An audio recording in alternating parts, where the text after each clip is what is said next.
What's up, guys? Welcome to another exciting edition of Real Estate Podcast, episode 407. I'm here with Griffin. I'm here with Trav. We're hitting golf balls like hockey pucks with Adam. This week. Well, wait a minute. Trav, you didn't see the text?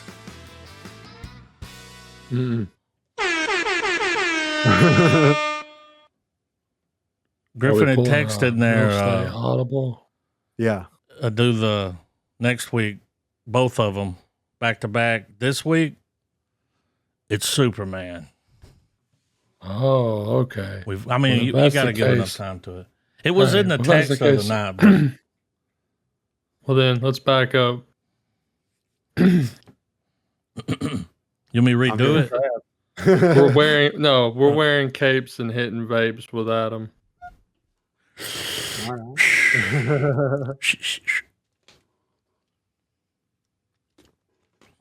Super boys.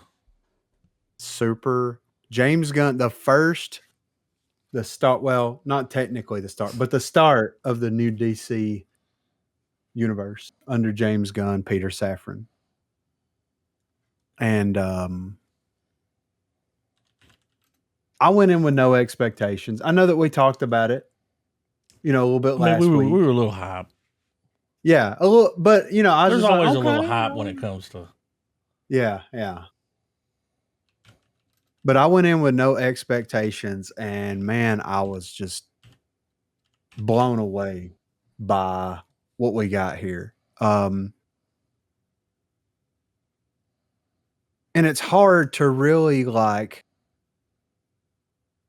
realistically, it's hard to compare this to Man of Steel other than the fact that they're both Superman movies, right? Mm-hmm. Because it's such a different tone, it's a different feel, it's a different it's like theme. It's like reading a different comic book written by a different author. Exactly. And their interpretation. I definitely saw James Gunn pull the influences from the OG Superman, Christopher Reeves. You know what I mean? Like, I felt that big time, which was great. Oh, it was a love letter to Richard Donner. Yes, absolutely. Absolutely. I loved the way the movie opens. It's like, gods and monsters. We've got this going on. We've got 30 years ago, 3 years ago, and it breaks everything down. And then everything down to the 30 minutes ago. Yeah, and he's just lost his first fight, and it just bam, right into it. Yes, and then later it makes so much sense why he lost his fight. Yes. Oh yeah, because he was fighting himself in that fucking suit, dude. That's a metaphor for we're always fighting ourselves, constant battle. Lit said it best. We're our own worst enemy. You know what I'm saying? Mm-hmm. So, but, you can definitely tell, like, what James Gunn has been able to do with all of the comic book properties that he's had access to. You can see that he has a lot of love and care, but he also understands the assignment when it comes to comic book movies. It's like, whenever I asked you guys last week, it's like with, Green Lantern and Mr. Terrific and all these other people, Hawk Girl and everybody being in it, did it feel like it was a struggle? And it's like, no, not at all. Everybody got their moments and their screen time. And it felt like watching a comic book that you've read because it makes sense. It's like, of course, these people would show up and then, oh, we have this person here and we have this person here that Superman needs for this, Superman needs for that. They show up, they do their thing, they go off and do something else. And then they might show back up a little bit later. Like his understanding of what a comic book story and how comic book stories are told and how he has the ability to translate that to the screen is like unparalleled. I don't think anybody's done it like him. Well, and I agree, but I also feel like something that needs to be said about it too is he understands where and when this movie is coming. Yes. Had this been at the advent of the comic book movie genre, I think we would be hearing a different song. I think we probably still would have enjoyed it, being comic lovers and everything. But I think general audiences, on the other hand, wouldn't they would drop this movie like quick smart. Right. And I think that is secondhand to the fact that it works so well because there's been 20 some odd years of comic book movies just steadily coming out, Yeah. that audiences are not stupid, and James Gunn doesn't treat them like they're stupid. Yes. It's how the opening montage of the opening crawl, we'll call it that, how the opening crawl was able to work, how characters were able to just be there and not have to have some long drawn out character development. Mr. Terrific's there and he's just fucking there. He's Yeah, for sure. badass, but we don't need, we didn't need a 20-minute backstory as to why he's Mr. Terrific. Yeah. And the same thing for Guy Gardner, Hawk Girl, etc. Yeah. But I I do feel that the movie works well under the circumstances that it's being released in. Yes. I agree. I think James Gunn's had a lot of practice too, doing those Guardians movies, working with so many people. Yeah. Being able for everybody to have enough time and Yes. Oh, for sure. when it comes to that 20 years of comic book movies, I'm always excited to get more DC because I feel like we have like just a shit ton of Marvel. Yes. There's so much Marvel. Yeah. So when they drop new DC shit, I'm like, okay. Yeah. All right. What have we got? I agree. Like, Yeah. okay. And I think we're finally getting back into, I think something good's going to come from this. Here's to the next 10 years. And the score for movies always sets the tone. It can hype you up with a very riveting, captivating moment and whatnot. And Superman works Had a damn with good score. a damn good score. Like when that opening scene, like with him flying in, and we finally get, we finally get to the introduction where he glows on his S, and we get the title marker. Yeah. But he's like, back into the fray, man. Got to get up, got to get going, dude. And that whole, to me, one of the best openings to just balls to the wall comic Just book fucking movie. right in it, man. Yeah, I love it that it just did that. I don't It have was to just see Superman grow up again. I know. Exactly. Everyone knows by this point. Yeah. And if you don't, just go watch some of the older stuff. It's there. Yeah. Well, we have a wonderful movie called Man of Steel that's gonna really fucking do it for you. So it's nice that we didn't have to do because it's always that first movie where it's like, all right, let's kind of get all the slow stuff out of the way. James Gunn's like, no, fuck that. Yeah. We're doing it, Red Band. We're fucking doing it. Yeah. But it was cool the way that he put those subtleties in there for people, because like the way the film ended was an entire montage of him growing up and becoming Well, he was like, I mean? remember at the beginning, he was like, he likes to, when he's healing, to see the thing from his parents. Yeah. And this time they played that because it was like, these are your parents. They raised you. You're not what. And his parents were like, go there. They're retarded. I mean, go there. They're slow. Fuck a bunch. Yeah. And it's like, okay. His dad was like, go forth and sling dick, Superman. And I at first that's what that was probably the choicest of choices.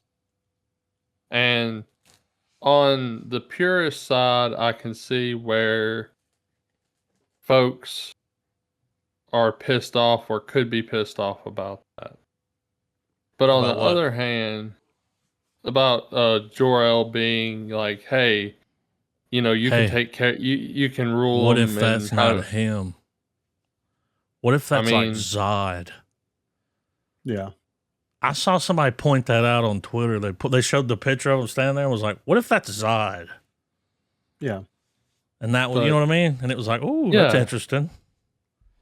and that would be a very interesting way Yeah, of like he was the one introducing behind the Zod. sabotage. Like, yeah, go down there and But- fuck that planet up. But at the Terraform it same for us. time, if it is what it is, though, it didn't bother me as much because once again, it's a different iteration of the character, a different interpretation of it. And it's just like reading another person's take on the Superman myth. Right. And what But he said also- wasn't wrong. I mean, compared to and- Superman, they are simple people. Exactly. I mean- and that's I think it all comes down to interpretation and like how you resonate with that, because it's like the first part of the message is just like, you know, these people, be good to these people, you know, like help humanity. And then the second half of it, which is still, it's one of those things where it's like, is that really, Yeah. you know what I mean? Is that really what was being said there? This, that, and the other. But anyway, the second half of it is just like, and if you have to, rule them if they're basically out the of way line. that the way I took it is like help them, and if they refuse to, like, if they choose to condemn you, then do what you have to do to make sure the planet is safe. And sometimes, like Thanos, you know, if we're going to harken back, sometimes the best way to save the entire universe is to kill half of the population of it. You know what I'm saying? That might not be the right choice, but it might be the only choice to make. And it's like, it's all up to interpretation, in my opinion. And that's what he was doing in the movie. Like, you know, people were getting out of line. He was like, we're not doing genocide. Not today. I think it was worth mentioning though, just because of the stark contrast between the two more iconic iterations of Superman's father, which is, you know, oh man, I'm Apocalypse Now. What's his name? Marlon Brando. Marlon Brando. Yeah. Yeah, There was Marlon Brando's version of Jor-El. And of course, we've got, in more recent memory, we've got oh man, why am I drawing blanks tonight, guys? It's Gladiator, dude. Russell Crowe from Yeah. Man of Steel. Yeah. Classic. But and just like Adam said, it's like, why are you going to cast an A-lister to Mhm. play a hologram? Bradley fucking Cooper, man. I Now, what mean- if he comes up later and he's Zod? I mean, All those nights spent wondering when Uncle's coming Yeah. home. yeah, right. I mean, I could see something like Be that. cool. happen, It might not you know? happen, but Yeah. But I thought that was Lady Gaga with him. I know that I did too. At first, I don't even know who that was. Yeah. But like you said, that message, the end of that message, I mean, Superman's AI bots couldn't even get that fixed. Like, we know that dude was using AI because he was using it to predict the moves and all that. I mean, he could just fake that yeah. to make Superman look bad. You know, we may find that out later, but like, it doesn't matter because Superman's like, nah, Mom and Paul raised me. She's like, I'll go get your boots for you. Yeah. We're going to I light know. us a candle tonight. Yeah, I know, right? I was like, we're laying on a little thick here, ain't we? Like, I'm glad nobody had to die. I thought that, well, I mean, yeah, that's true. I thought it was okay, going to be the dog. I was telling Trav leading up, I was like, dude, they're going to kill that dog because somebody's got to be the Mhm. Coulson. Yeah, right. Well, here's But no. like, okay. The clone version of Superman, Ultraman, makes sense, right? Yeah. Ultraman is a character. Lex is always trying to clone Superman, all that kind of stuff. I get that. I'm fine with it. But I'm glad that they didn't go the Zod route. It would have been an easy out for him to go the Zod route. I thought it would have been interesting if he basically he figured out a way to use a Hadron Collider to open into a pocket dimension, right? Yeah. Lex did. Which is And cool. I was like, yeah. And I'm sitting here thinking, like, how fucking awesome would it have been if, like, whenever he opened up into this pocket dimension, it was freaking Bizarro world. And he found Bizarro Superman. And that was like, and I know Bizarro is like this completely unpredictable, you know, backwards version of Superman. But like I don't hate the way that they went with it. I don't hate the fact that they used the clone of Superman to be like, you know, because in the first movie you always fight yourself. You know, you're your own worst enemy. Battling his own demons. With us watching, like, with us being thrown into the fray like that, I was anticipating some total left field stuff. Like, he had somehow figured out the Phantom Zone. Like, we were going to get a Zod reference from a battle that's happened off screen. You know what I mean? Right. Well, and how he worked Ultraman into, like, being the Hammer. Yes. You know, that threw people off because it was like that was another character that people were like, oh, it's going to have the fucking hammer in it. Like, yeah. And he fucked Superman up. Yeah. But what was cool was like the reason he did it was because they knew what he was going to do. Yes. Yeah. They studied him all this time. It's like, we know exactly what kind of attacks he's going to do. We've got him. I think one of the best scenes in the movie wasn't even really a spectacle moment. It was the interview between Lois and Superman and the dialogue. Yeah. We saw a little bit of it in the trailer, but the whole scene played out, you know, fantastic, man. I love it because it was, you know, yeah, the justification of Superman's actions. Yes. Yeah. And we do have an article that kind of goes into that I'm going to kind of sprinkle out as we talk about the Superman stuff just a little bit. But I'm so glad that James Gunn decided to go with Guy Gardner Green Lantern and Mr. Terrific instead of Cyborg. Yeah. We've had Cyborg before. We've seen several different iterations of Cyborg. We've had a couple of different iterations of Green Lantern show up in various DC properties. But to my knowledge, we've never had a live action version of Guy Gardner, which was my favorite Green Lantern, and Mr. Terrific. And the way that he handled those characters and the way that he used those characters in the ways that needed to be used was absolutely perfect. The only thing that I was a little bit, and I know that diving super deep into Hawk Girl is a whole different ball game with how the Hawk people get their stuff and everything. Like, that's a whole different deep dive. I wish they would have done a little bit more with her character, but I do like the intensity, because that was the thing about Hawk Girl. She just shows up and fucks shit up, you know? Squawk! Like, yeah. But Mr. Terrific, man. He was terrific. Like, yes. And Nathan Fillion. Oh my God. Guy Gardner. The swag. Like the cocky arrogance of this guy is perfect to play that character. You can't be that cocky with that haircut, but he pulls it off, man. Yeah, right. Yeah. When the fucking bird comes up and hits the tank, it's like, yeah, dude, fuck him. Yeah. The one guy, what was that dude's name? Was it Metamorpho? What was his name? Yeah. The Element Man? Yeah. Element Man. Yeah. I'm going to call him that. Yeah. Which was perfect. He's like, I found a loophole. I figured out how to get some. Yeah. This motherfucker do it. But when he was like, I want to be in your group, and he's like, the Justice Gang? And they're like, it's not the Justice Gang. He's like, I like the name. He's like, you're in. Yeah, you're in. Yeah. The Justice Gang. I love what he did with that character, because historically, I mean, maybe not so much now, but back in the day, like, he was always a classic Superman villain. They villainized that character for a long time. I don't know in the comics now if he's kind of like been tweaked into a hero, but Joey. Yeah, right. Yeah. Joey. Yeah. It was just a choice. Yeah. Oh yeah. You know? And that was, yeah, right. How cool was the fight in the void? That was yeah. cool. Like them getting sucked into that black hole. Like Yeah. that was badass. No, I love Crypto.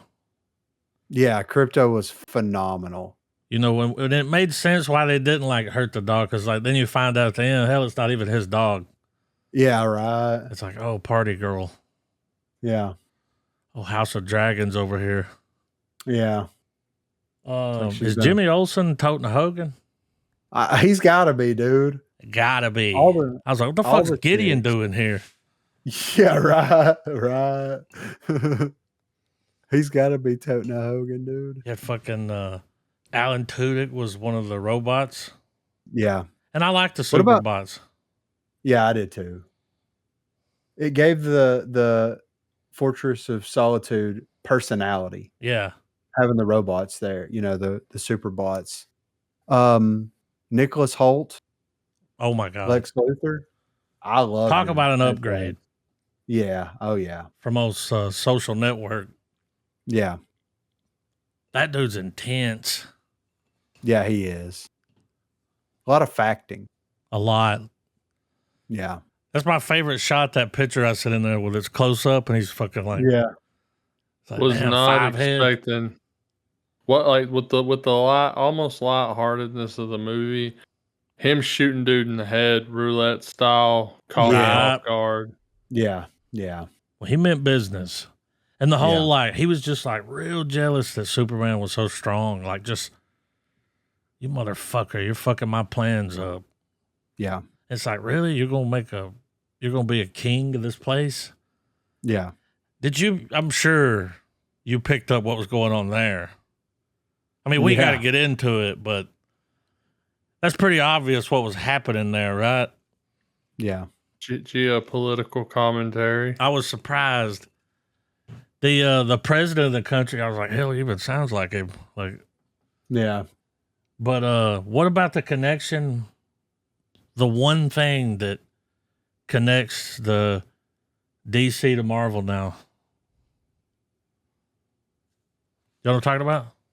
Mm-mm. Perry White. Oh. He was also the congressman in the Thunderbolts. Yeah. And I was like, dude, this dude's doing double time this month. Like, Yeah. Right. man, you in the Thunderbolts now, Superman?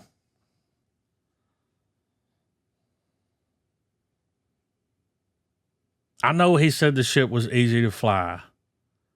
But when she Yeah, started flying that true. motherfucker, I was like, come on. But it was like a little bit of plot armor there for that way they could get up in it and be safe. Yeah. Yeah. And how like it's like, all right, you beat Ultraman, you did this. Oh, now there's a crack. And Yeah. it's getting bigger. Now you got to fight that thing. Yeah. You got to fight the butthole of the Yeah. world.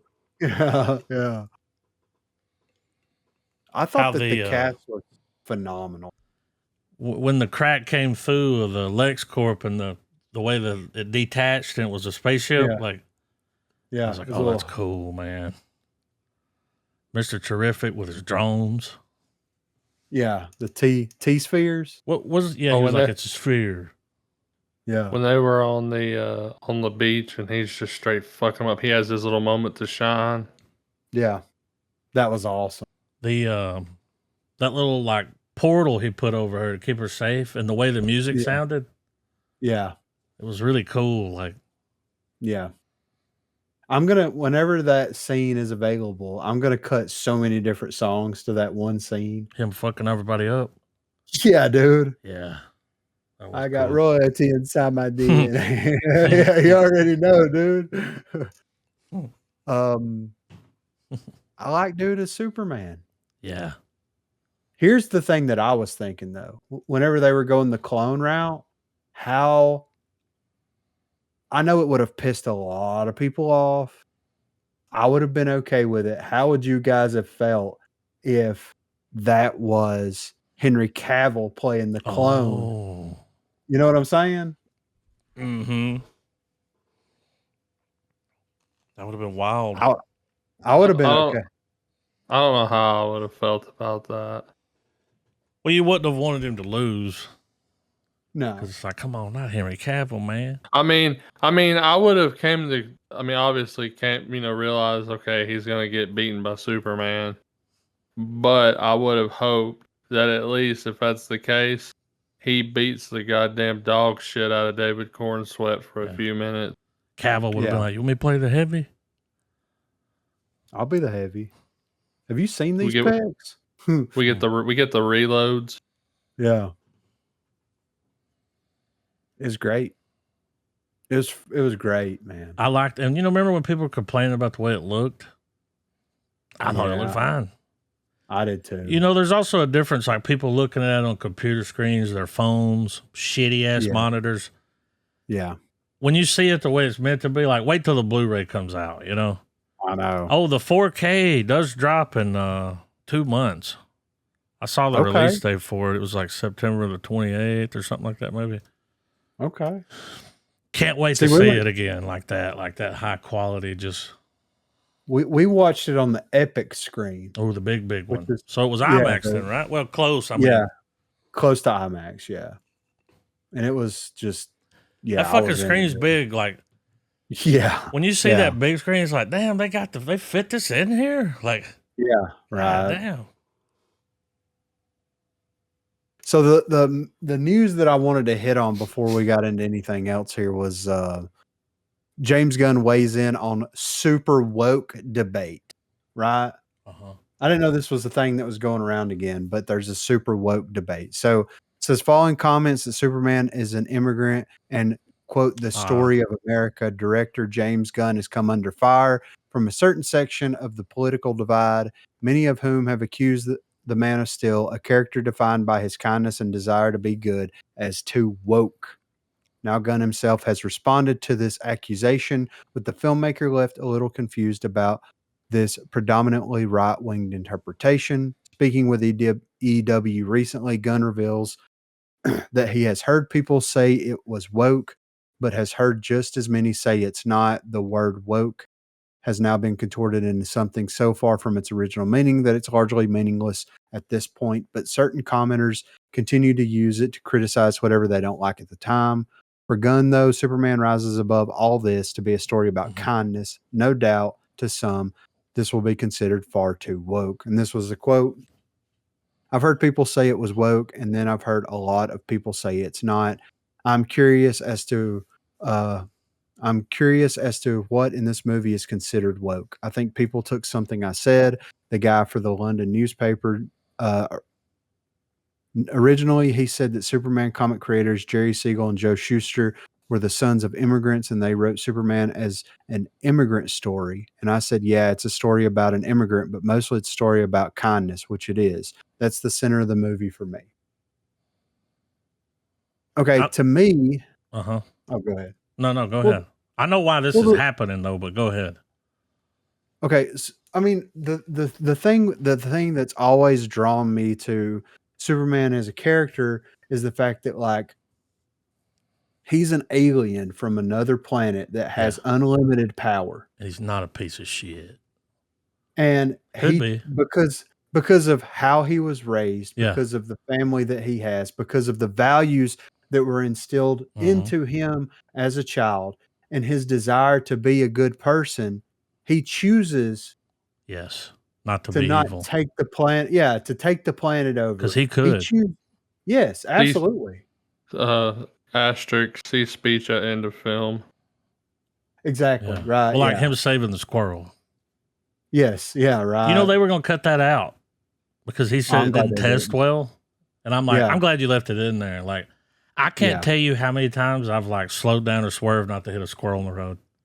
Yeah, right. I'm like, come on, motherfucker, which way you going? Like, I can't do this roulette shit with you. Like, but I can tell you why this is happening. Guys, I saw the red carpet interviews. They were on Twitter, not calling it X. So they asked James Gunn about like immigration in the movie, and he was just like, "Oh no, it's just a movie, this and that." Like he gave a good answer, He gave the classic Michael Jordan answer. Michael Jordan said, "Republicans buy shoes too." Yeah, I'm not going to answer that question. Republicans buy shoes too. All right, then his brother came up there. He's also in the movie, you know. He's in every movie. But they asked his brother, and his brother was like, that's exactly what it is. Superman's an immigrant. We love our immigrants. We want them to stay in the country. Like, his brother fucking got up there and said that. Right. They asked Nathan Fillion, and he was like, folks, it's a movie. Okay? It's a movie. Yeah. Like, you're too deep. It's a movie. Yeah. Like, but that's why that got started. Because that clip went viral of his brother. It was like, director's brother. And it's like, yeah, but why don't you play the clip of what the actual director said? He didn't say that. Exactly. Right. Like, his brother was just like, oh, I'm on the red carpet. Like, you know. Yeah. That's why that happened, though. Yeah. Oh, I'm But sure see, his ass but probably if they- got chewed out. But if they want to pull parallels, it's like, okay, he landed on Earth, became a citizen in the country that he landed on, Yeah. you know, went to college, pays taxes. You know what I'm Saving the saying? world. Like, yeah, exactly. Like, you know what I'm saying? I Like, think Trump would be like, yeah, I really like this Superman guy. You know, he's like, yeah, he built the wall. He can stay. He built the wall it's today. we're doing the super tax. Yeah. It's got an S on it. ST. T for Trump. Super tax. No. It's just crazy to me, man, because it's like whenever I watch this movie, like I got all of the notes from classic Superman in it. You know what I'm Yeah. saying? And it's like that's the thing about Superman. Like people are like, oh, you know, Superman's so powerful. It's like, how can you enjoy a character like that? It's like that's the thing, man. He is the most powerful being on the planet, arguably Yeah. the most powerful being on the planet. And he chooses every single day. And he makes, like he said at the end of the film, he makes mistakes. He is a human to his core. He was raised by humans. Yeah, just like everyone. That was a good speech. Yes. Well, he is the most powerful thing, but the movie starts with him getting his ass kicked. Exactly. Like kicked. Like, like take me home. yeah. I need some sun, bitch. You know? That was cool. It's It was just cool crazy when to that dude me. did that little nuke, little sun. Yeah, That right. was neat. He's like, hydrogen, oxygen. Yeah, It's like, give me oh one- I was shit. like, let him this is about to cook. get bad. Yeah, right. Let him cook. Yeah. Oh man. There's always going to be these people. Fuck them. I mean, who cares? mean- it's a fucking movie, man. Yeah, exactly. And it's like if you don't understand the character of Superman and understand the story, and to me that's the most interesting aspects of the character is like him despite, you know, like Zack Snyder tried to do this in a more long-term form, you know, Gunn kind of tackled it in a way in one film, but it's like, you know, him coming to terms with the regret and the decisions that he's made and how that impacts people and how it makes him want to do better and be better. And like, I don't know, man, it's just all the notes were there in the movie. And the story of Superman is always an interesting story because he wakes up every day and doesn't choose violence, but he has to use violence whenever he needs. You know what I'm saying? Like, Mhm. like Darkseid sees it. He's like, no, bitch, we're taking everything over. You know what I'm saying? Yep. But I mean, I had no gripes with the film whatsoever. I love the scene where after Lex releases the footage of his parents and all that stuff, and he goes to Lois's apartment, and you've got The the fight outside the Justice window. Gang fighting in the like, background. "Yeah, I'm it's like, all this right." is it's an Yeah. interdimensional creature. They've got this. And It's that like, this is dude's- amazing. Dude's like got this like long thing coming out of his ring, and he's just smacking the shit out of it. Like, Yeah, it's a baseball bat. It's like, this is amazing. Yeah, dude. I love that scene because it's just perfect, man. they fucked the city up a little bit too. But they You don't saved really the hear day. nobody complaining about that, No. like they did about Cavill. Yeah. You remember how they were Yeah. like, they fucked the city up. Well, there It was like, the they one fucking shot ripped a in hole through this fucking city. Like, Well, there was the one shot in this movie where they were trying to evacuate. You know what I'm saying? Yeah. Like, where he stopped that there was- thing from crushing the woman. Like, Yes, yeah. That was cool. And that one guy was like, Superman, you ate my food one time. Yeah. That was the guy he shot in the head, right? Yes. That's fucked up. He was like, that dude had the best garlic naan I've ever had. Yeah. But now, like, okay, as Superman fans, as DC fans, do you think that like the next standalone Superman flick is going to be another time jump? I would enjoy it if it was. I think like I It'll don't be know if this after is going to happen. Batman. Yeah, right.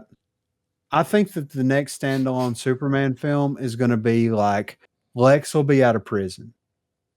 Oh, he's And getting out. I mean, hell, he's a government contractor. yeah.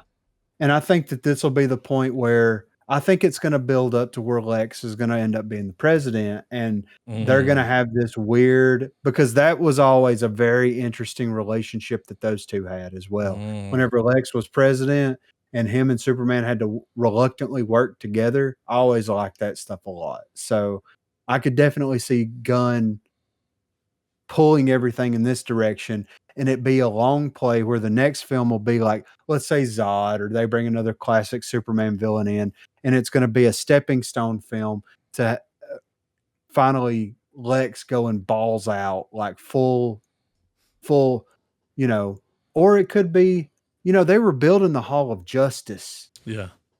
Like, holy shit, there's the Hall of Justice in live action. You know what I'm saying? Do you see the mural on the wall? Yeah, dude, yeah. That was cool. And in the pictures at the Hall of Justice, there was 4 members. Who's the 4th member? Right. Because there's only 3 of them that were there until the end. You know what I mean? So who's the 4th? But anyway. But yeah, I think it's gonna. I hope that Gunn is gonna have it build towards Lex being president, Batman having to deal with him, because that puts him in the greater picture of the DC. And I like that from a villain perspective, because he's going to have chess pieces everywhere. So that's my real estate prediction. I know it's a stretch and they probably won't go with this, but I would like if they're holding on to the idea of kindness and trying to have hope, that whole thing with Superman and being the primary message, I think it would be cool that as whatever narrative they decide they want to tell over the course of everything, I would really like it to be about the idea that there must all like everything's powered by Superman. Right. Like that universe draws energy from Superman. And as long as Superman exists, all those theoretical ideas can exist. And that there can't be an instance where he's gone. That was a mural of 300 years of heroes. And there's the list in general of all the people that were on it. Okay. Flash, Sandman, Black Pirate, Silent Knight, Madame Zondo. It was cool. Yeah. Mr. Terrific, though, man. He was like, we'll take my ride. Chirp, chirp. He said, I'm Mr. Terrific, God damn it. I wouldn't be surprised if we see some of these people from the Hall of Justice. I wouldn't be surprised if we see stuff like that playing out in like Creature Commandos and stuff that's more budget friendly. Yeah. Well, and maybe go ahead. Well, maybe that's Gunn's, because every time they've asked Gunn about a Justice League movie, he's like, "Yeah, we're not really worried about that right now." What if that's his overall plan? Is just like, we're just going to have characters in DC movies that are going to show up alongside whoever the feature hero is, that's going to help out in whatever way they need to. So it's like each movie you get is kind of like a mini Justice League movie. instead Yeah. of doing one big Justice League blowout every 5 years or whatever, where you have all the heroes come together. Here's Superman, and you're gonna have Green Lantern and Mr. Terrific and Hawk Girl and Metamorpho show up, and here's the Batman standalone movie, and you're gonna have this character, and this character show up in there for a couple minutes, and then here's this other movie, and you're gonna have, and then it's just they keep crossing over like that, and then you have the Brave and the Bold or something like that pop up, and you know what I mean? It's like that Or that could, or you could have a revolving door of cast. Like the next Superman movie, you could have a completely different set of heroes show up to help yeah, him. yeah, And it would, and to add with what you're saying, it would make it to where the Justice League can be reserved for really, like, they don't have to show up just because fandom dictates to happen. They yes, can exactly. like, it can just show up when it's like, all right, we're about to finally tell a big crisis level story, because that's overall, like, that's what I'm interested to see James Gunn tackle, is the crisis moments that happen throughout the DC universe, because there's several. Yeah, So it's gonna hit eventually. Um, Maybe through animation or yeah, live action TV. Um, because there's only so many major overarching stories like that. yeah, But maybe maybe if they keep it this way, you won't have to tell those stories. You can yeah. just let them be these secular stories about a given theme and bring in the heroes that you want to reflect those things. Yeah.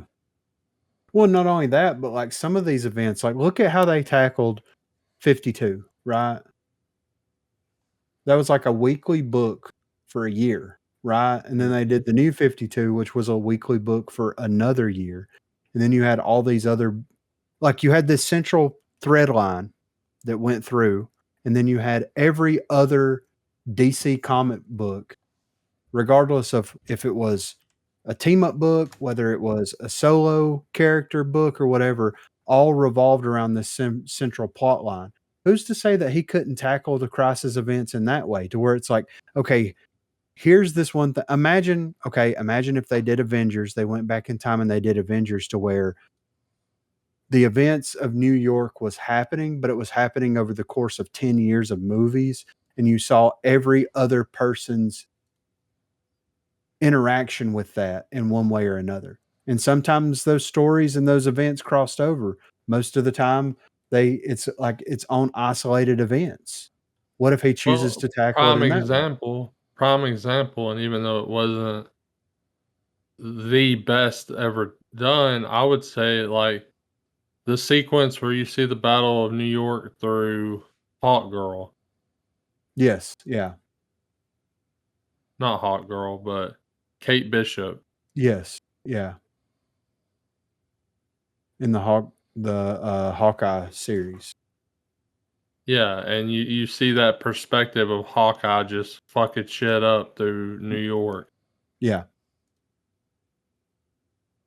I mean, that Or would be even a cool way to and tackle it. and even in the DCEU with Snyder's stuff, I still think one of the coolest scenes, even though it was kind of, it's I know how everyone feels about it, but in the Flash, when we see the Flash's perspective of the Black Zero event, Yes. Yeah. I thought that was really, really cool. Yeah. I mean, even Batman's perspective or Bruce Wayne's perspective whenever the Zod throwdown happens.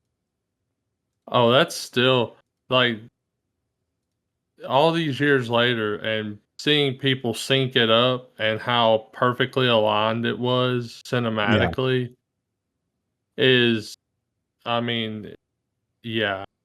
Yeah. And I think that, without going too much into Snyder stuff, because we've covered it for years, I think we live in a world where we can appreciate the Snyderverse and what it had to offer and still enjoy this movie as well. There's no line that says you either enjoyed one and have to hate the other.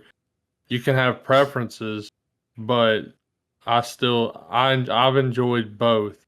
And that was coming from someone who was skeptical of James Gunn doing Superman, because I genuinely was. I can't act like I came into this being like, yeah, this is going to be amazing.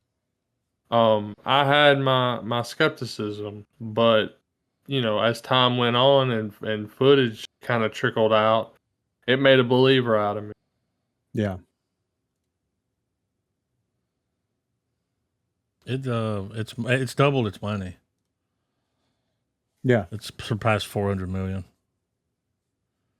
The budget that was was 225 million. So Yeah, that was the other Superman news that we had here was Oh. talking about how this was going to be the thing, and Gunn came out publicly and was like, "Look, if Superman doesn't do well, yeah, we won't keep it's making going to them. kill." Yeah, Like, I mean, you can't. and yeah, exactly, right. But yeah, it says that it's gross 406.8 globally. This was written 2 days ago. And a huge win for the superhero outing after dropping a less than expected 54% over the weekend, matching that of the MCU's hugely successful Deadpool and Wolverine. Superman picked up another 57.2 million, totaling a 10-day domestic tally of 235 million, according to THR.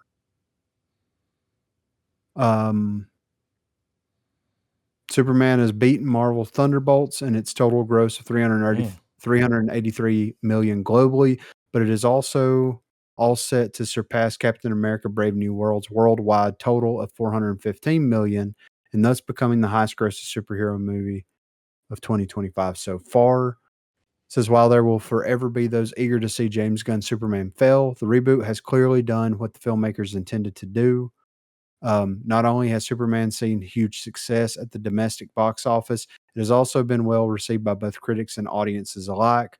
The reboot now stands at a certified fresh 83% on Rotten Tomatoes, as well as being verified hot on the audience popcornometer at a hugely impressive 93%.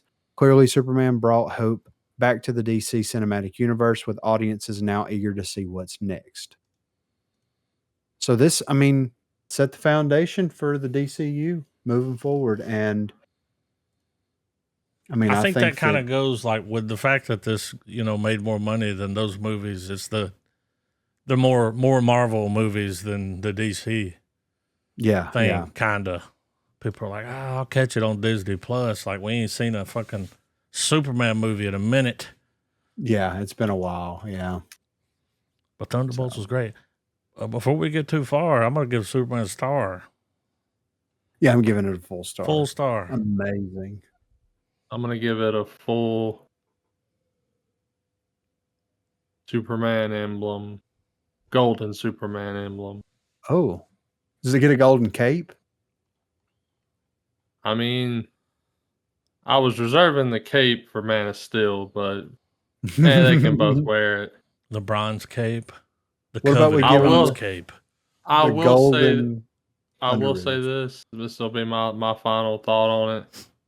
I had a good time with Superman. I enjoyed it. I'm excited to see more to come. But at the end of the day, if I'm looking at my shelf and I feel like watching Superman, I hate to say it, but I'm probably going to pop in Man of Steel. Yeah. Well, it's a different feel. So, like, if I Yeah. want something a little bit more lighthearted and a little bit more playful, definitely putting this in. I would put this, their OG Superman, Superman 2, like that. But if I want something like to get me in, in a different headspace, I'm watching Batman v Superman, Man of Steel, and the 4-hour Justice League cut. You know what I mean? Like, Black and white. yeah, definitely. I laughed. I got hyped. Yeah. Even Miles got a little wet a couple times, I was looking Yeah, around, right. like, making sure nobody was looking at me. Silly goose time. silliest. Thank you for not killing the dog. Yeah, for real. I was gonna be mad as hell. I'm They excited did- to see what they do with Supergirl now. That's gonna be the Lobo movie. Yeah, that's going to Yeah. be interesting. And Well, she's apparently, she likes to get drunk. well, apparently, I haven't read Woman of Tomorrow, but apparently, in that iteration of her, humanity dodged a bullet with Superman getting that dog back. Because apparently, according to that book, if something had happened to Crypto, that bitch would have killed them all. Yeah. That's what he was worried about. Dude, when he busted up in there and was like, "Where's the fucking dog at?" Yeah. What do you mean, what dog? He was like, okay. What'd you say? You see what he said? And it was, I mean, we got to give it up to the unsung hero of the movie, the girl taking all the selfies. Oh, yeah, right. Oh, I yeah. was like, And what is it? Gideon for fucking slinging dick. I mean, Yeah, right. he's like, I got the scoop. Yeah. Gunn name did in say his that phone they was cut out, Mutant Toes. what'd you say?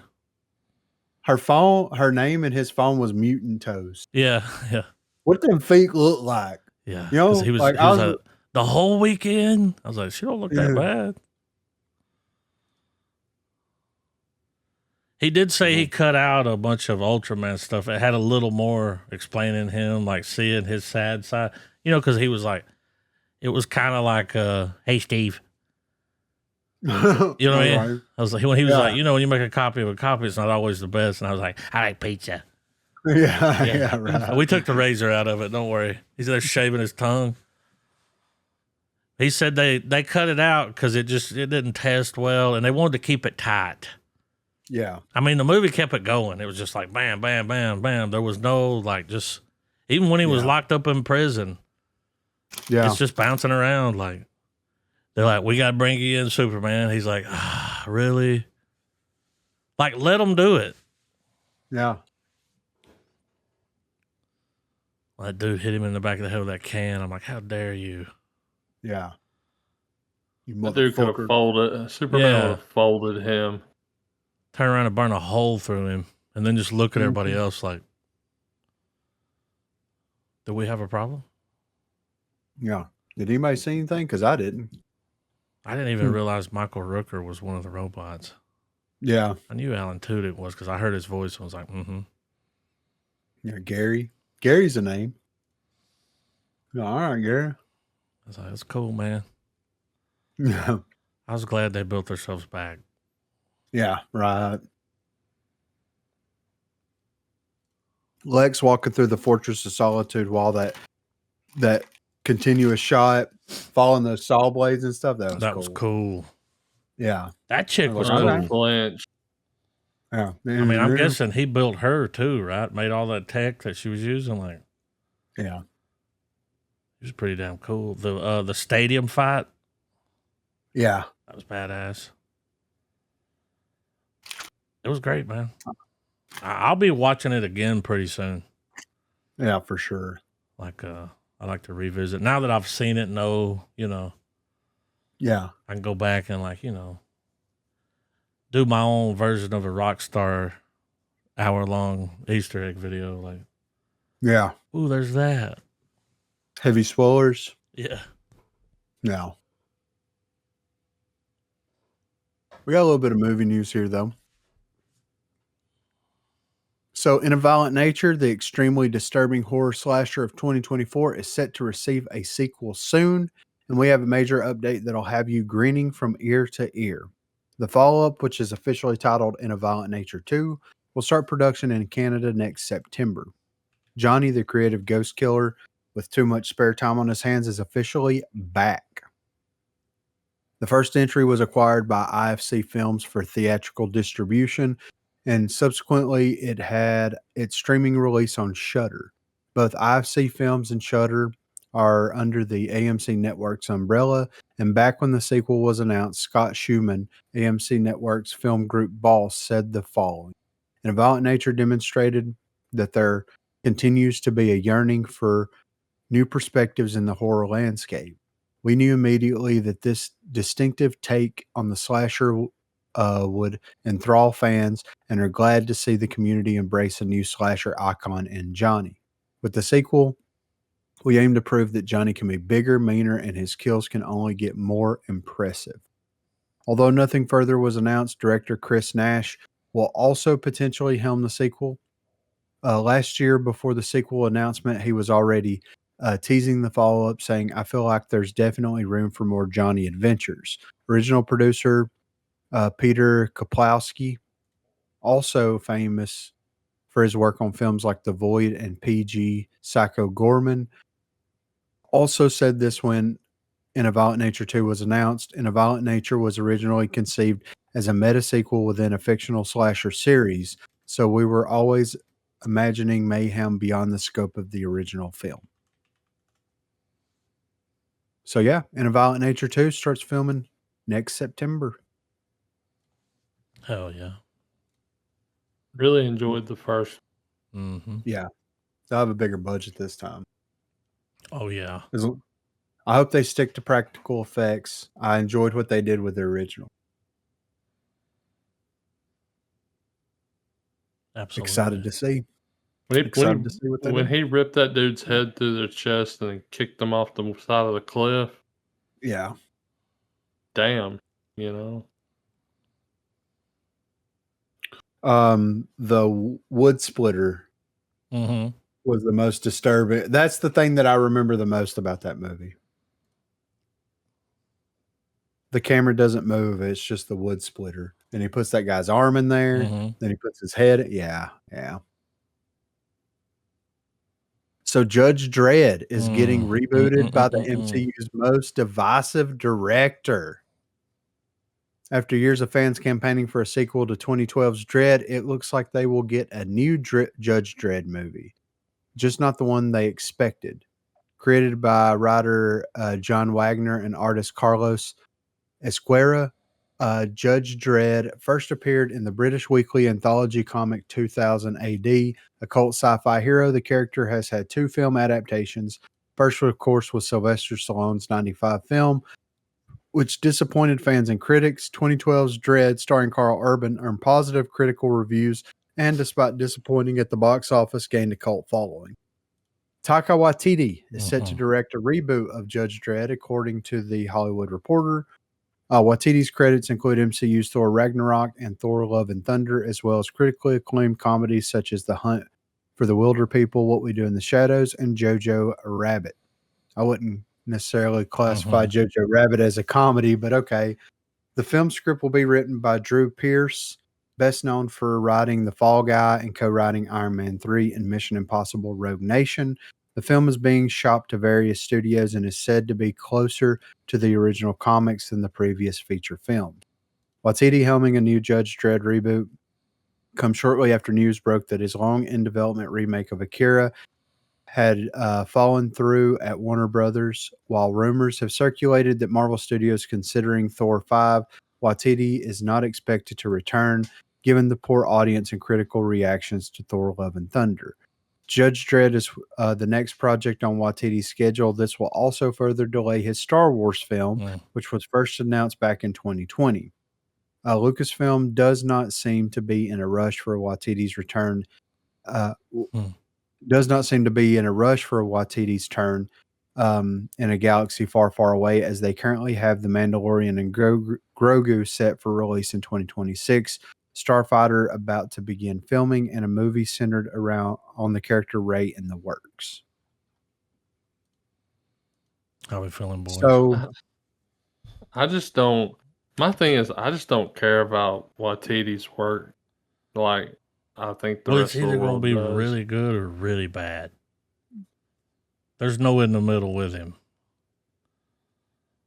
I hope he doesn't work himself into it like he's the wacky sidekick, you know? It's like, yeah, let's not do that, buddy. But here's what I hope. Can we kind of go, if he's going to do the movie and his kind of style and the way he does shit, can we do 95 Dredd with the camp? You know, I mean, I feel like that's the best fit for him. Yeah. because it's damn near a comedy. I mean, Yeah, it is. Yeah. you know, But the thing with Dredd is he's a badass. Like, he I is a don't know. badass. I don't know if mean, if Thor was a badass, Waititi's. and Yeah, I mean, but he's Thor. I mean, Yeah. fuck that up. I mean, 80 Shankar's version of Dread was my preferred one, and I wish they would have made a sequel of it instead. yeah, It's an interesting. When I heard that, I was like, I don't know how I feel about that. And I like Waititi. Like, I yeah, love What We Do in the Shadows. yeah, I think that's. I mean, that's probably one of his best yeah, things he's done. Like the show, the original, like. But I don't know, man. Pushing back Star Wars, huh? yeah.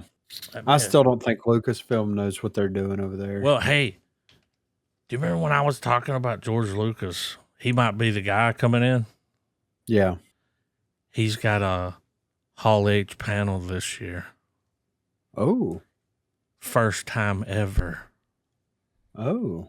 Interesting. Yeah. What if they fucking announce at Comic-Con that George Lucas is going to be taking back Kathleen Kennedy's job? Because she's going to be stepping down next year. Yeah. Wouldn't surprise me. I mean, that's an easy job. Yeah, for sure. You just sit there and go, I don't like it. Yeah. Don't do that. You don't have to, but he would probably show up. I mean, he's still pretty active. Yeah. But that'd be wild if they're like, George Lucas is going to run, and, just for a little bit, just enough to get it back in the good graces of, Yeah. the fans. The fandom. Yeah. Because he's got to be sitting there like, man, I like having all this money, but damn, they're fucking my shit up. Yeah, right. Like when Papa John's went on the news and was like, they're not using better ingredients anymore. They're fucking my pizzas up. Yeah. I don't know, man. Waititi's Judge Dredd. It's kind of the same thing. Like I would have a similar response if they told me, if I read that James Gunn was doing Judge Dredd. Because it's like, I don't know if the style works for that character. Well, it's going to be a comedy. Yeah. And it's it'll like, have to be, right? I'm sure it'll have action. Yeah. I mean, Ragnarok was a comedy. He might have some range. We might be able to see a different side of it. Jojo Rabbit was a dark comedy. I wouldn't even consider that a comedy. It was a dark comedy, though. I mean, it had bits and bobs. It was depressing. Yeah, it was depressing. Yeah, dude. Those shoes. Yeah, dude. Let's get away from that. Yeah, right. Yeah. I was like, not ScarJo. Yeah. Yeah, dark comedy, coming of age, dark comedy, high concept comedy. Okay, we're just making shit up now. Yeah, what is that? Quirky comedy, satire. Damn, how many fucking things you got on here? I liked it though. I think I'm getting like Taika Waititi fatigue. Yeah. Maybe. And that's crazy because I can agree with you in that, but I also feel like there hasn't been anything to come out late. Well, they just wrapped up on What We Do. I don't know if he was like always in on that though. Like he kind of get it going and then just okay, I'm gonna go make Star Wars. Yeah. What was the last thing he did? Was it Love and Thunder? I think so, right? No, The Wilder People. Okay. Let's see. I'm gonna go to writer. Well, he's directing this, so he's not writing it. Okay, so there's that. We gotta keep that in mind. They have a writer. Yeah. I will say I looked that writer up when you said his name earlier, and he wrote Hobbs and Shaw. Mm-hmm. Okay. Hopefully The Rock doesn't play. Yeah. Who we gonna cast as Dredd? What do you think? We could get some of this young crowd. These new what's his name? Do you to do cast it? the Reacher guy? He might be a little too big. Yeah, He wants to yeah, play that's- Batman, Yeah, I know. like big time. James Gunn. They asked James Gunn, and he's like, "Yeah, I know he wants to play Batman. I mean, we'll see." Like Yeah, he said we he'd do it for get it. free. Yeah, I believe It's it. like, yeah, I mean, it is a pretty big deal. He's like, I'll do it for 50% of the back end. It's like, it's going to make like $4 Yeah, dude. billion. You know what I Get mean? the Like, fuck out of of here. course. Yeah.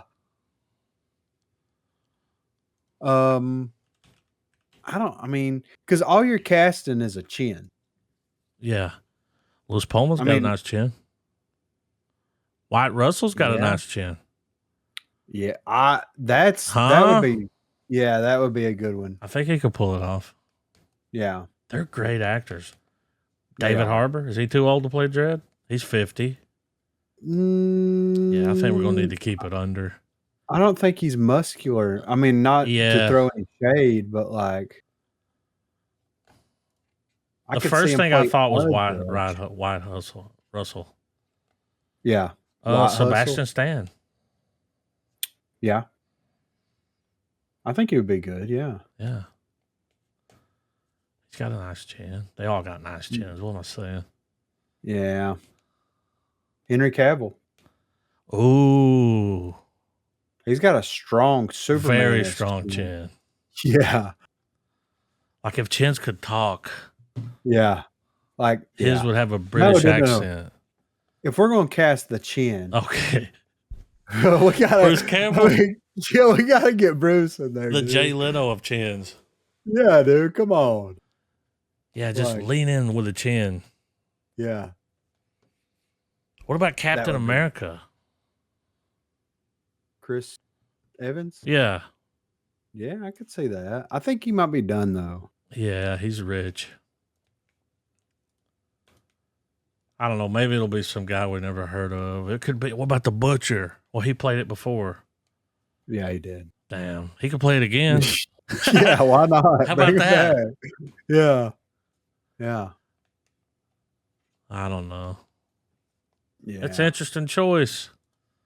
Yeah. We'll it see. is. I'm definitely going to watch it. Yeah. They already got my money. Yeah. So MCU Blade reboot finally gets much needed update from Feige. So speaking with various outlets about the future of the MCU, Kevin Feige provided an update on the Blade reboot. According to Deadline, Feige revealed that at one stage, there were 4 versions of Blade in development. 2 of them were period pieces, with one set in the 1930s, similar to Sinners. The new script, however, has landed on modern day, and that's what we're focusing on. On the surface, Blade seems like a simple concept to get off the ground. It appears Marvel Studios doesn't just want to do what audiences are expecting or repeat what past films have done before. Feige said, "We didn't want to put a leather outfit on him and have him start killing vampires. You can start and have a good script and make it a great script through production, but we didn't feel confident we could do that on Blade. We didn't want to do that to Marshala and didn't want to do that to us." Feige's comments about not wanting to rush into Blade without a completed script should be good news for to some fans who often accuse the MCU of rushing films without finished scripts. Ever since Iron Man went into production without a finished script and proved to be a box office and critical hit, the MCU has adopted an improvisational style approach to making movies. They're constantly rewriting and reworking scripts, even once production has started. This stands in sharp contrast to James Gunn's new DCU, which has said no film will move into production without a finished script, which led to Sergeant Rock seemingly being postponed. However, the same group that might criticize Marvel for making movies without completed scripts will also likely be frustrated that the studio seemingly can't get a Blade movie made, with the film having been delayed multiple times. Part of the reason could also be that Mahershala Ali has a lot of creative control over Blade than any other actor has on an MCU solo film. Ali Interesting. was the one who approached Feige about making Blade, meaning he had a lot invested in the character. A previous report suggested that Ali was not happy with the prior scripts because he wanted Blade to be a Black Panther level event.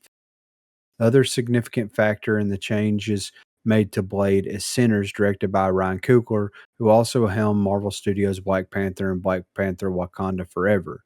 The release of Sinners has certainly put even greater expectations on Blade. The reboot will undoubtedly be compared to Sinners, even if the tone, setting, and visuals are drastically different. Sinners even used many of the unused costumes from one iteration of Blade, which was intended to be a period piece for the background actors. Blade, along with the likes of the X-Men and the Fantastic Four, could be key characters to building the Marvel Cinematic Universe's post Secret War slate. So here's hoping Marvel finally is on the right track. I say let them cook. Yeah, I mean, I think they've learned their lesson about just putting anything out. And with him having creative control, he's like, it sucks. Yeah. Like, he probably, I guarantee you he's a fan of the original Wesley Snipes. I saw the scene the other day where he fucks up Ron Perlman. Yeah. Dude, he suplexed the motherfucker. Like, yeah. He fucked that whole room up and then cut dude in half. When I saw that scene, I was like, damn, I kind of want to watch Blade. It's been a while. Yeah, it's been a long time since I've seen him. But, I mean, Blade's still going to float around. And to be honest, it's like with Robert Downey coming in as Dr. Doom, Kane kind of getting thrown in the trash can. Like, is right now the right time to introduce Blade as a character? Probably not. Yeah, and Marvel they're coming out with, the Fantastic Four is about to drop. Like, there's a lot going on, a lot of irons in the fire. Yeah. And Marvel has a bad history of introducing some interesting characters and just dropping them. I mean, look at what they did with dude from Eternals. I mean, it's countless characters that Childish Gambino's character from Spider-Man, like introduce characters, drop them off the face of the planet. So just let's get through this Secret War stuff and then let's see what we've got after that. Speaking of Marvel, X-Men gets the update fans have been waiting for. So during a roundtable to promote Fantastic Four First Steps, Kevin Feige addressed the X-Men's future in the MCU and the team's hotly anticipated first movie in the cinematic universe. It's official, Jake Schreier is doing X-Men for us, and we're very, very lucky, Feige began. Thunderbolts might not have been a box office sensation, but many fans agreed that the film's practical style and personal story felt like a much-needed breath of fresh air for the MCU. And we're very, very lucky to have him and very excited to have him. As for the movie's actual development, Feige also dropped a major bombshell. Fans had been kept in the dark about X-Men's place in the MCU timeline since the 2019 announcement. The film still hasn't been given an official release date or window. However, the Marvel boss revealed that things are finally underway on the film, and so we're beginning, he revealed. It's all starting now. The script's underway. It says the MCU will undergo some massive changes in the coming years.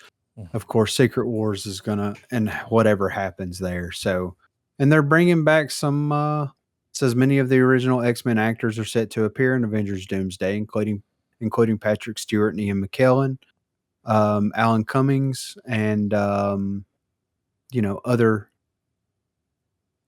other peeps from those OG X-Men movies. So awesome. Just like Blade. But I'm glad that they're actually starting to write stuff, and they're getting Jake Schreier. So he did Thunderbolts, Paper Towns, Puppet Racist. Nope, Puppet Rapist. Okay. What is that? Oh, holy shit.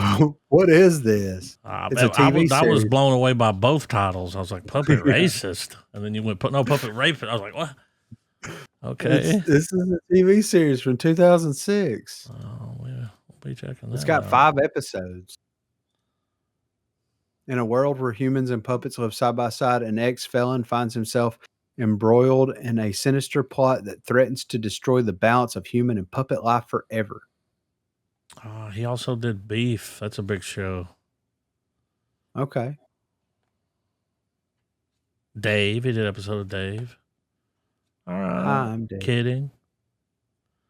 Some Kanye West music videos. Not gonna hold it against him. Oh. So. But yeah, that's all the movie news that I saw. Well, while I'm queuing up trailers here, I've got something to tell y'all. Uh-oh. Motherfucking Trey Parker and Matt Stone have scammed Paramount again. Really? They finally, they were going through this thing. They wouldn't release new episodes because of this deal, the merger, right? Right. It was the merger between like Paramount, Warner Brother, HBO wants the episodes. Now they had this deal with Paramount, so they wouldn't put any episodes out. They're like, no episodes going to air. Like it's delayed. And they did that big deal before. It was like $900 million, and they were going to release like 10 specials. Yes. They did the COVID one, those Zempic, Okay. They never finished they're releasing all the episodes because all this shit happened. They just didn't release them. They just signed it. The boys have joined the 3 Comma Club. They're officially billionaires if you Google their net worth.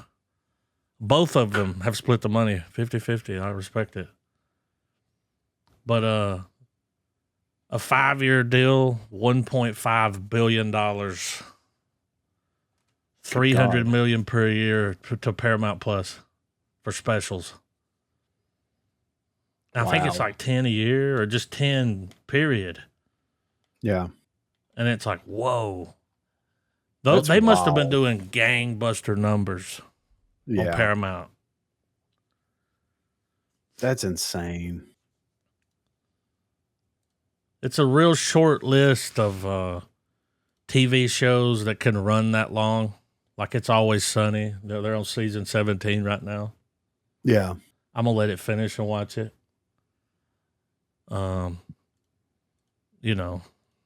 South Park, I don't even know how many seasons. They got to be in the 20s, right?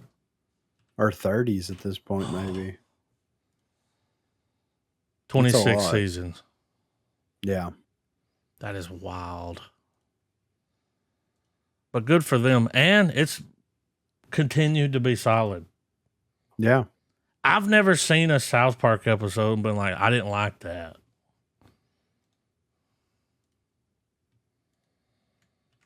We've come a long way since killing Kenny every episode. Yeah, right. You bastards. I gotta stop that. I had an ad. All right, we got some pretty good trailers this week, fellas. Hell yeah. We got the Mortal Kombat trailer. We got the Tron trailer. Ooh. Ares? Yeah. We got Rooster Fighter. What the fuck just happened? I lost connection. Trav, you're hosting. You'll have to send it back to me.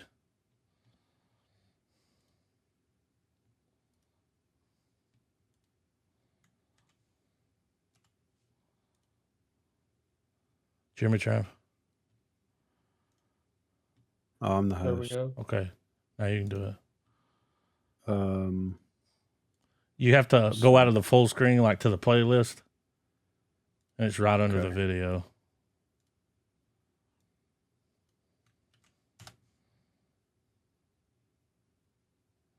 there we go. Oh, yeah. I don't know why I did that. Did I put that You're in there? control now.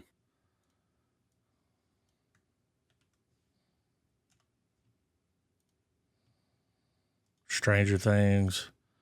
Alien Earth trailer. Did they drop the second one? I had no idea it was out. We got the new Badlands trailer. Shows a little more.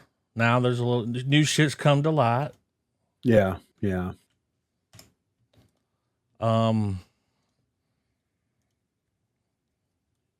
You know that animated movie? Now I'm starting to think they're not on the same planet Yeah. from the trailer, or it's a really long time ago. I don't know. A town called Kickapoo. It could be because that maybe if he kills that really big thing, like that's the guy,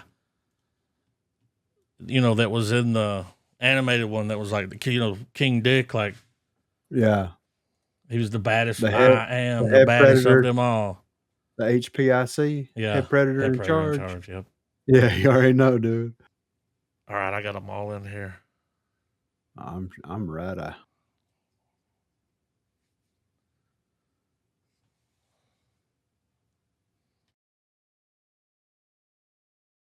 Mm-hmm.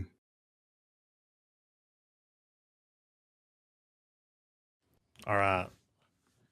Think of The Hills Have Eyes and Paradise.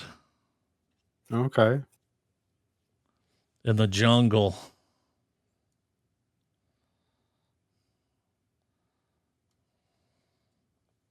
Could be good. The monkey Could be stopped. Yeah.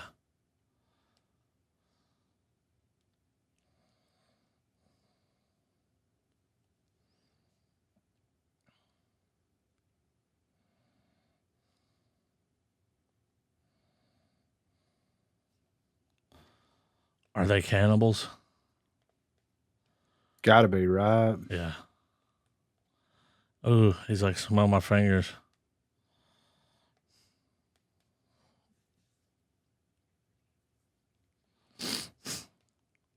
Could be something here.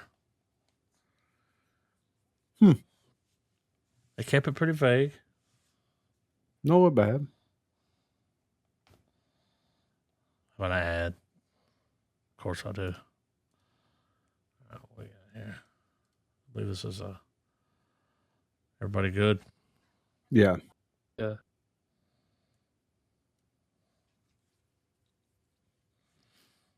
I think that's the chick from Once Upon a Time in Hollywood. They got her face smashed. Yeah. Or no, set on fire. I could be wrong. Kind of looks like her. I just want to take some pictures. Oh, look at that.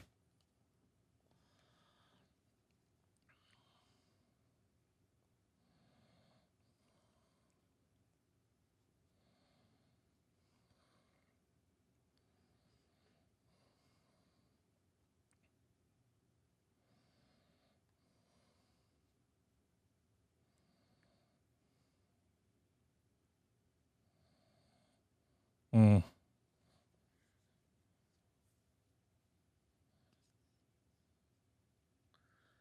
The Fly. Brundlefly?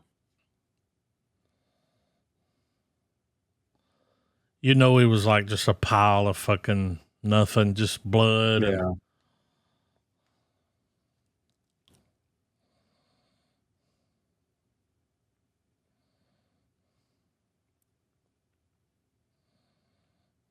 probably could have come up with a better name. Yeah, see, like that. Freaky, man. Wouldn't have put that in the trailer. Yeah. No.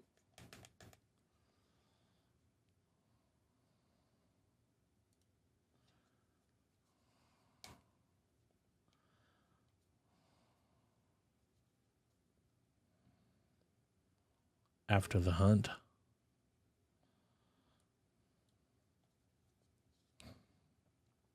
I think I saw Where's My Stapler there a minute ago. There he is.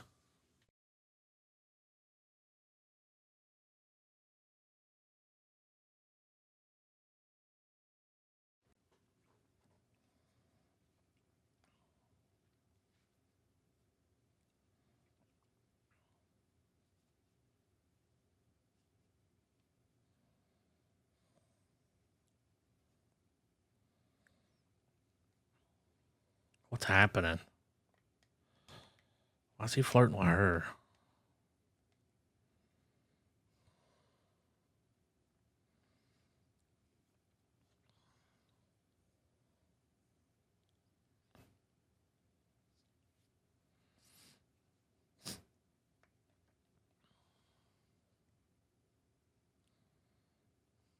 Mm-mm.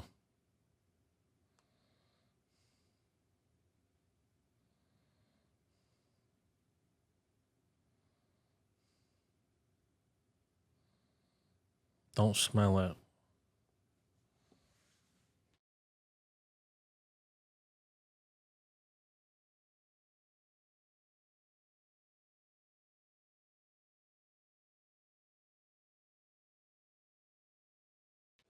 He did it because she plagiarized?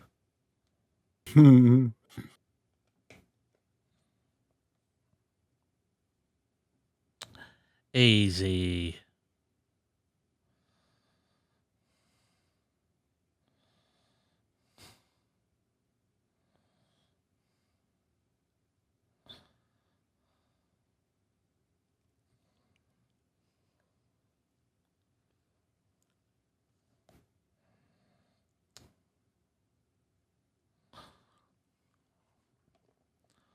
Oh, it's not my. Where's my stapler?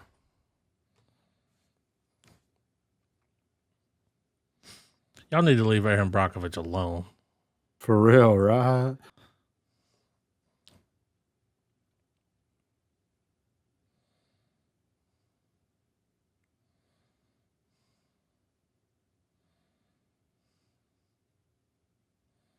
Canceled the movie.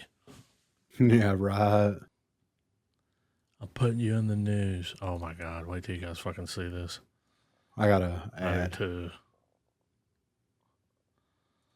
I'm Holy done. shit. Rooster fighter? Cockfights? Just wait.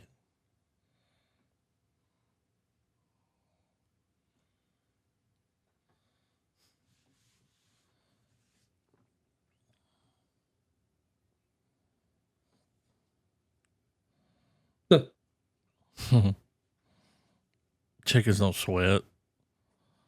Look at this shit. That's the fucking chicken that kicked Peter Griffin's ass.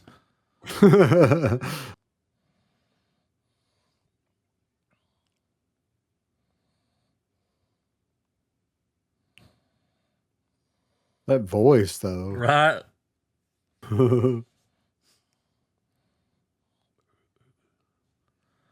I wonder when he crows if he's like,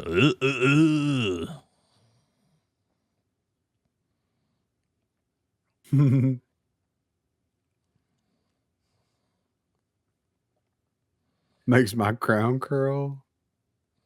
One cock to save the world? Really?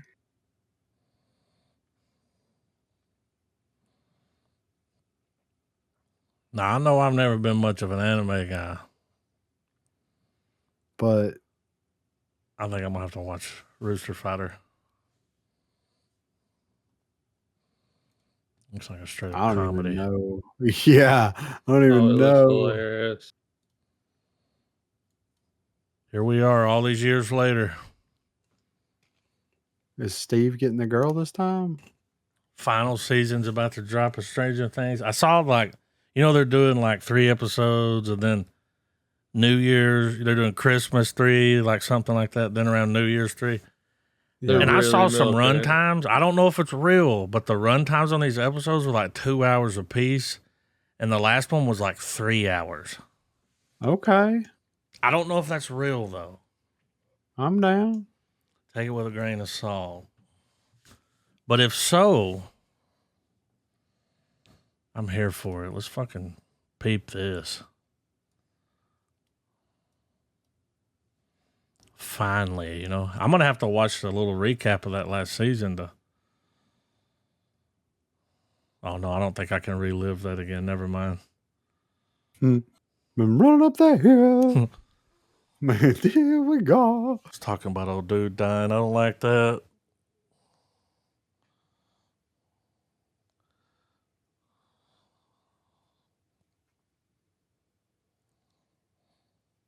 Still making him look young.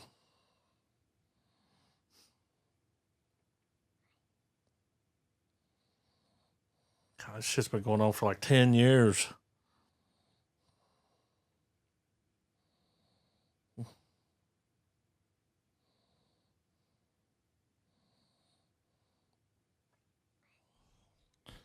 Probably gonna be a little bit of a time jump there.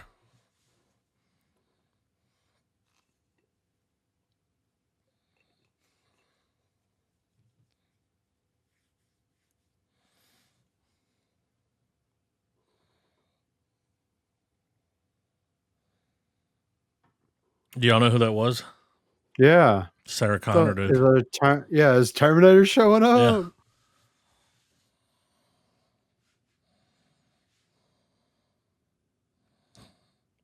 This is pretty epic.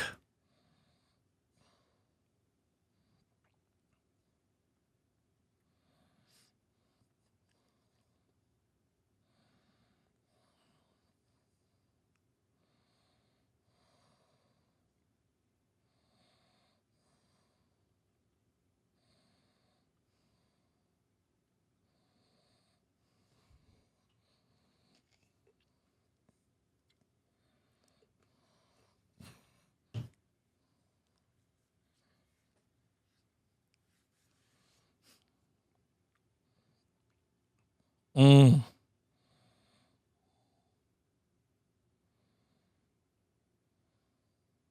Oh shit. Epic.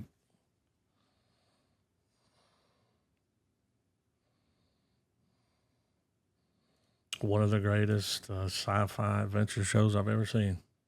Yeah. We'll see how it ends. Yeah, right. This is Osgood. Osgood Perkins? Yeah. Yeah, this is okay. Okay. Mm-hmm.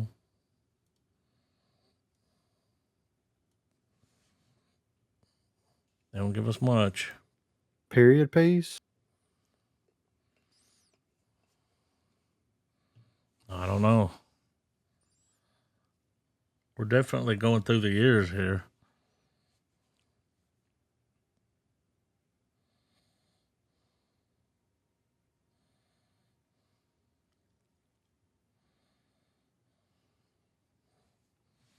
What a weird fucking trailer.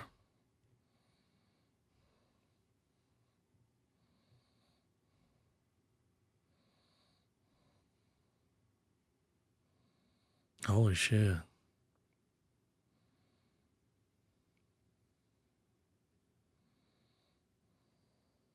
That's how you do a fucking trailer, man. Yeah.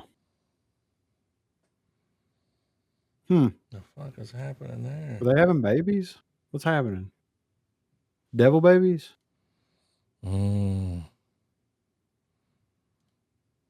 Davies. Those are the worst kind. The Davies. Ooh, Yeah. the terrible twos. Yeah, right. The devil terrible twos are even worse than regular terrible Portal to twos. hell in the living room. Yeah, for real. Oh, you close that portal now. Yeah. I mean it. Check this shit out. I haven't watched this yet. I'm excited.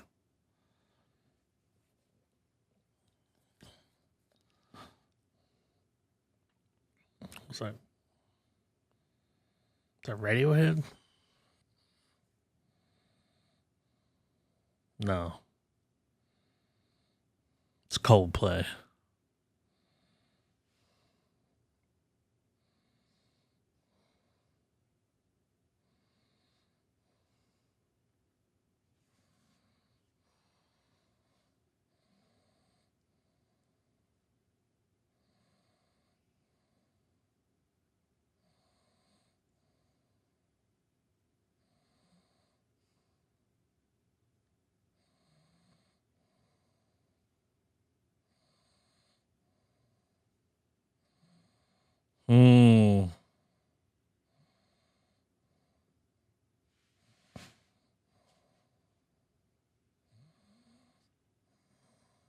What's Timothy Oliphant doing? I like that.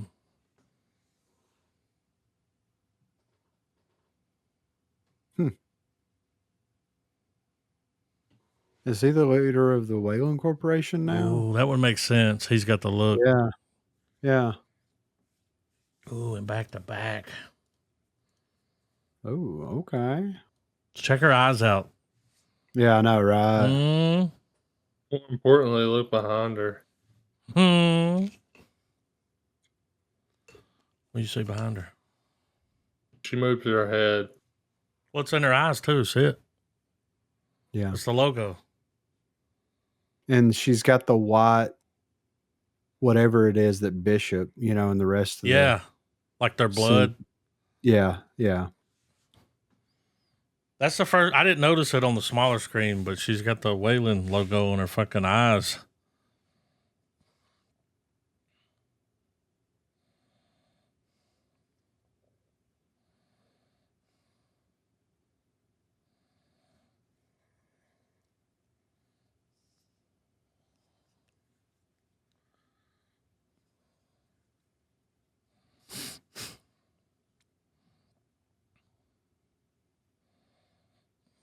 Oh my god, it's gonna be so good.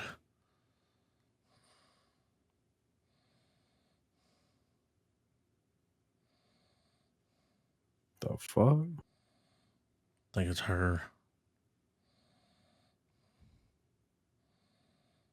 That was a pterodactyl. It looked like. Oh my god, is he gonna fight a T Rex?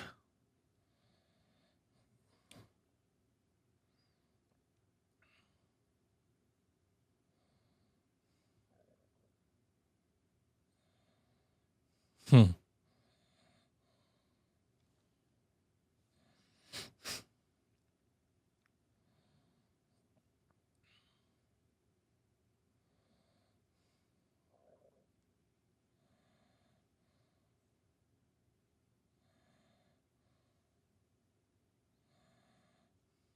Fuck yeah, dude.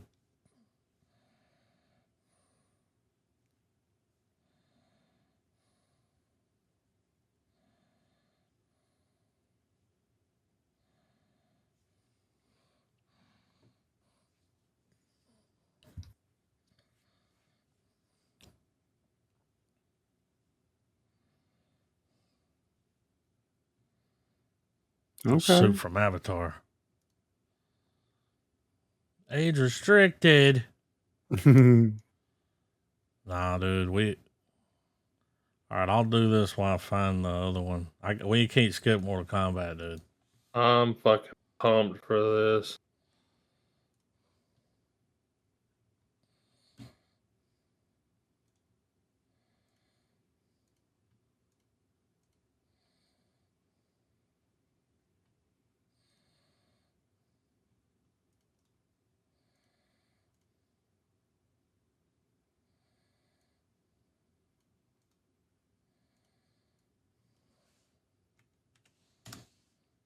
Ooh.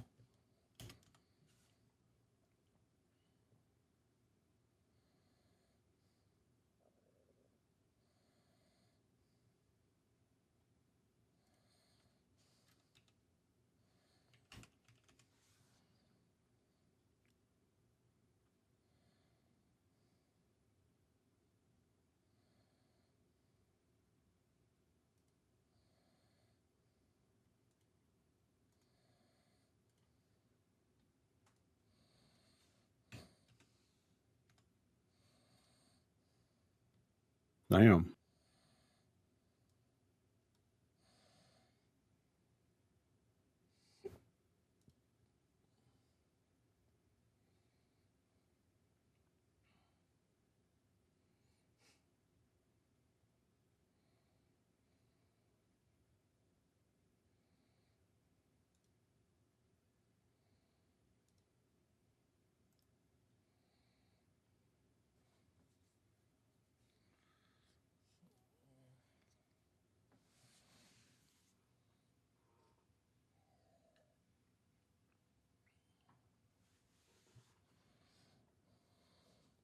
We're so fucking back.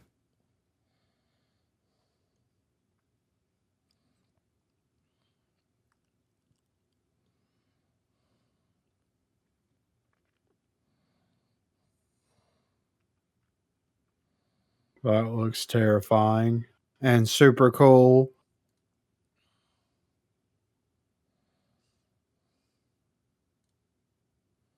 Fuck yeah. Yeah, Yeah, I'm that- hyped for that. That shit looks good. You know it's gonna be good in the theater. Yeah. All right.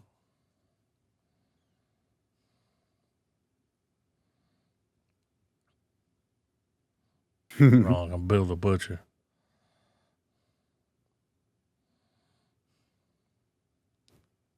Citizen Cage.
Come on now.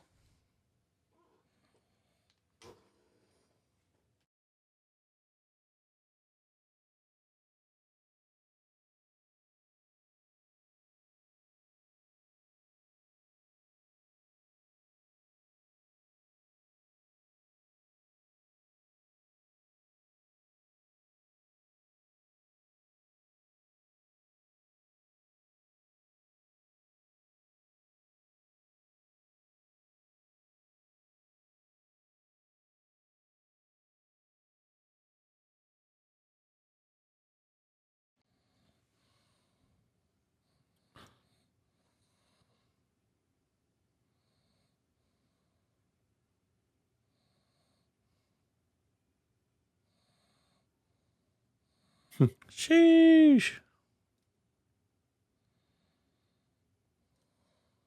I'll be checking her out. Got an ad. Yeah. It looks like I mean, the main complaint was there was no tournament. No tournament, And they was like, this yeah. ain't gonna be nothing but the fucking tournament, motherfucker. I like dude as Johnny Cage too. At first, when they first said that, I was like, I don't know if I can see that. Yeah. But He showed up. yeah. He getting that check.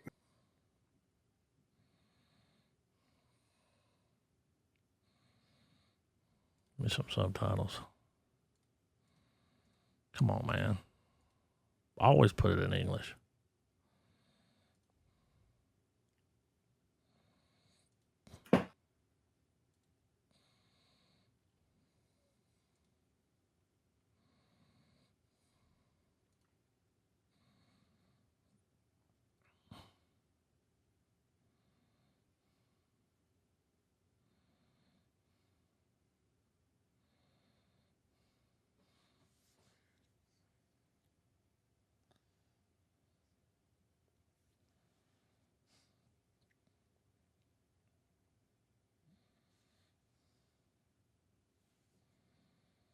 This movie has 1,000 locations in it. Yeah. Where was it filmed at? Yes. Yeah. Bruce All right, here comes the Campbell's badass shit. backyard.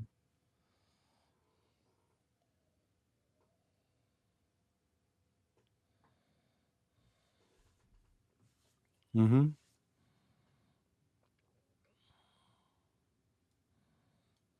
See what you did with the wall art there.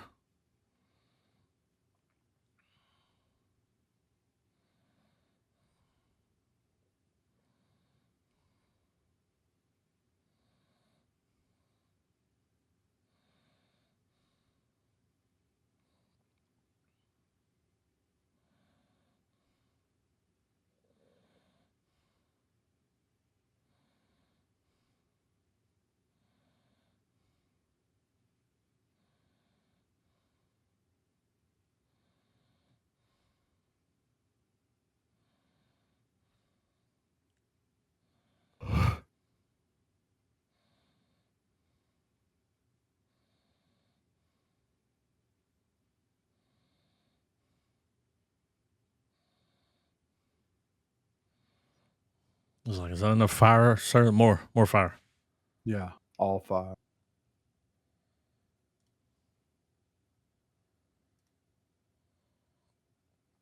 Hell yeah. There's some good trailers in there though. Oh yeah, for I sure. have to look forward to. Like next week. I'm so excited to watch the new Happy Gilmore movie. I know, right? Oh, we're gonna do a double feature. Yes. Under the coveted return of Yeah. the Was It Worth? Oh yeah. I hope it holds up. Yeah. It won't ruin the original, no matter what. Yeah. Fucking next week. Happy Gilmore 1 and 2. Checks in the mail. And the flag is raised.